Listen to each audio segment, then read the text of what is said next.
Hello दोस्तों, curves on surface के lecture 2 में आपका दोबारा से स्वागत है। ठीक है, आज इसके आगे की बात करते हैं बच्चे। इस वीडियो में हम बात करेंगे पैरामेट्रिक ट्रांसफॉर्मेशन का।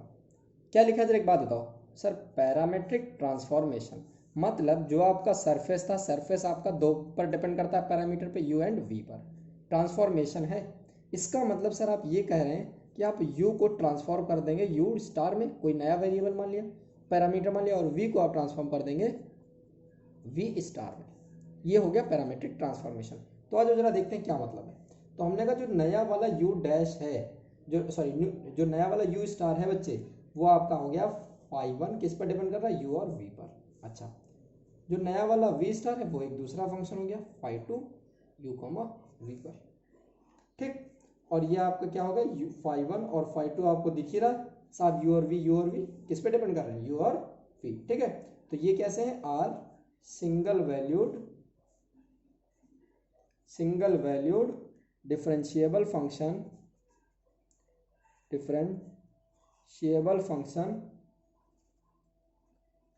Of u and v।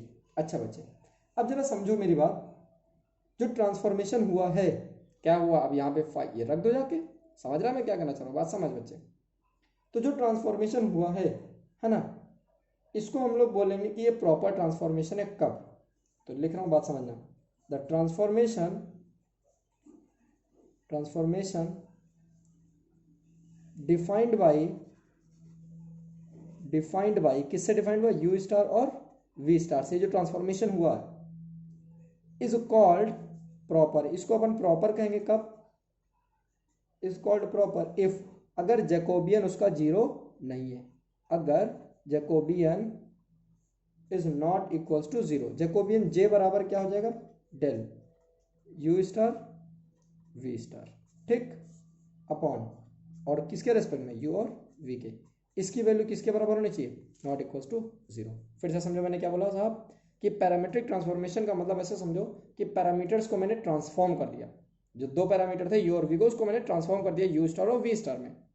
और इस ट्रांसफॉर्मेशन को अपन प्रॉपर ट्रांसफॉर्मेशन कहेंगे जब इसका Jacobian not equals to zero. ठीक, अच्छा, अब आगे बढ़ते हैं और एक छोटा सा थ्योरम है, उसको अपन प्रूव करते हैं। आ जाओ जरा देखते हैं थ्योरम क्या कहता है। तो थ्योरम जरा लिख लें फटाक से। थ्योरम बोलता है अ रेगुलर पॉइंट, अच्छा, रिमेन्स, एक पॉइंट बोला है, रिमेन्स इनवेरिएंट। इनवेरिएंट का मतलब कि अगर मैं उसको किसी दूसरे पैरामीटर्स में बदलूं तो इक्वेशन में कोई खास परिवर्तन ना हो। मतलब जैसे यहीं पे मान लो मैंने लिखा कि 2u है, और फिर u को जब जो u स्टार में लाए तो 2u स्टार हो गया, तो देखो कोई फर्क पड़ा, नहीं फर्क पड़ा। तो ये मतलब हुआ इनवेरिएंट का। A regular point remains invariant under a proper parametric transformation. ठीक है बच्चे, तो अब बोला क्या, जरा ध्यान दो। A regular point remains invariant under a proper parametric transformation. अब हमको दो तीन बातें याद रखना होगा। प्रॉपर पैरामेट्रिक ट्रांसफॉर्मेशन कब कहोगे बताओ, जब जैकोबियन उसको नॉट इक्वल्स टू जीरो। ये बात माइंड में रखना है साहब। अब हम लोग इसी से अपना आगे काम चालू करते हैं। ठीक, चलो तो प्रूफ डालते हैं और आगे स्टार्ट करते हैं। तो हम मान लें, अगर जरा ध्यान देना, उसको हम एक ये लाइन खींच लिया, आधा इधर करेंगे। ठीक है, चलो मान लें कि लेट फॉर अ सरफेस, देखो यार पॉज कर करके वीडियो बनाते जाना, मतलब वो वीडियो कह रहे हैं, सॉरी, मतलब नोट्स बनाते जाना। लेट फॉर सरफेस आर बराबर आर यू कॉमा वी। ठीक है, एक कोई सरफेस है, तो हमने बोला क्या, जो तुम्हारे पैरामीटर हैं यू और वी, उनको मैंने ट्रांसफॉर्म कर दिया यू स्टार और वी स्टार में। तो the parameters are transformed, the parameters u comma V लिख लो चाहो तो, u comma V are transformed to another parameter किस में बोलो, u स्टार और v स्टार। ठीक है, अच्छा, तो बच्चे एक बात बताओ, फिर u स्टार को क्या लिखते थे, चलो मान ले सर φ1 u कॉमा वी, और v स्टार का मतलब क्या हो गया बच्चे, φ2 u कॉमा वी। ठीक है, अच्छा, अब हमसे क्या बोला है, ध्यान देना, a regular point, a regular point. अच्छा एक बात बताओ, पिछले लेक्चर में मैंने बताया था बच्चे रेगुलर पॉइंट का क्या कंडीशन, कि R1 cross R2 not equals to 0, ठीक है। तो ध्यान देना बच्चे, तो यहाँ पे लिख लेते हैं, अपन चालू करते हैं। The condition for regular point in parameters u and v, जब u एंड v पैरामीटर है तो क्या होगा, u है मतलब u के रेस्पेक्ट में डिफरेंशिएट करोगे R1 आएगा, v है मतलब v के रेस्पेक्ट में करोगे डिफरेंशिएट तो R2 आएगा। अरे यार नहीं समझे मैं क्या करना चाह रहा हूँ, del R by del u करोगे ना डिफरेंशिएट, तो क्या मतलब है, इसको क्या लिखोगे R1, अगर u स्टार होता तो R1 स्टार होता, ये कहना चाह रहा है। तो the condition for the regular point in the parametric u and v as a parameter, तो कंडीशन क्या होगी कि R1 cross R2 not equals to 0, ये कंडीशन होती है रेगुलर पॉइंट की, R1 क्रॉस R2 की वैल्यू 0 नहीं होगी। तो अब आ जाओ हम लोग R1 निकालते हैं और R2 निकालते हैं, चालू करते हैं, ध्यान देना। तो हमने क्या बोला साहब कि जो हमारी इक्वेशन थी R बराबर, वो क्या थी बोलो, u कॉमा v को, u को हमने बदल दिया u स्टार में और v को बदल दिया है v स्टार में। तो अब ध्यान देना, तो अब अगर मैं डिफ्रेंशिएट कर रहा हूँ, ध्यान देना, ठीक है, अगर मैं लिखूँ R1, तो R1 मतलब del R upon del u। अच्छा जो R है वो किस में बदल चुका है बोलो, u स्टार और v स्टार में, ठीक है। जो R है वो बदल चुका है u स्टार और v स्टार में, यहाँ पे लिख लेता हूँ। जो R नया वाला हो गया, ऐसे समझ लो R नया वाला जो हो गया R स्टार हो गया, वो किस में बदल गया बोलो, u star comma v star, ये समझ लो बस। तो अब del R by del u जब करोगे तो अब क्या करोगे आप, del R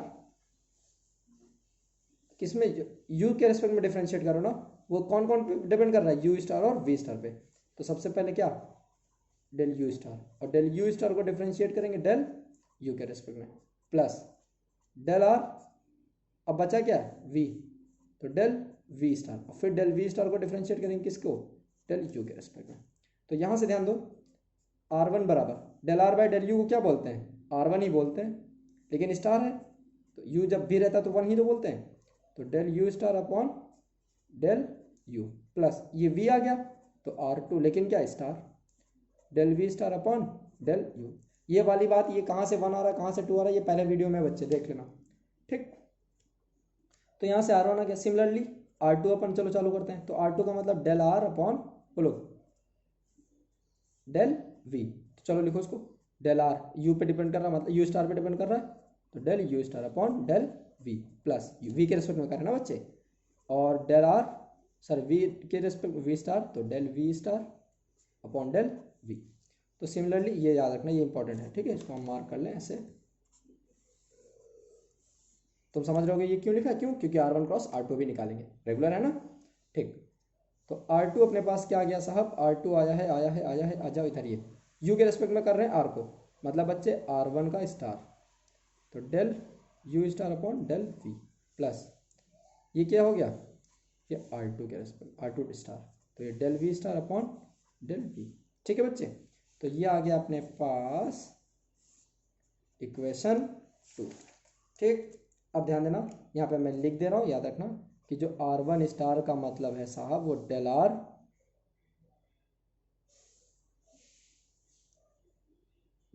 upon del V, R1 का मतलब क्या बच्चा, del R upon del V, sorry del U का स्टार, और R2 स्टार का मतलब क्या बच्चा, डेल R अपॉन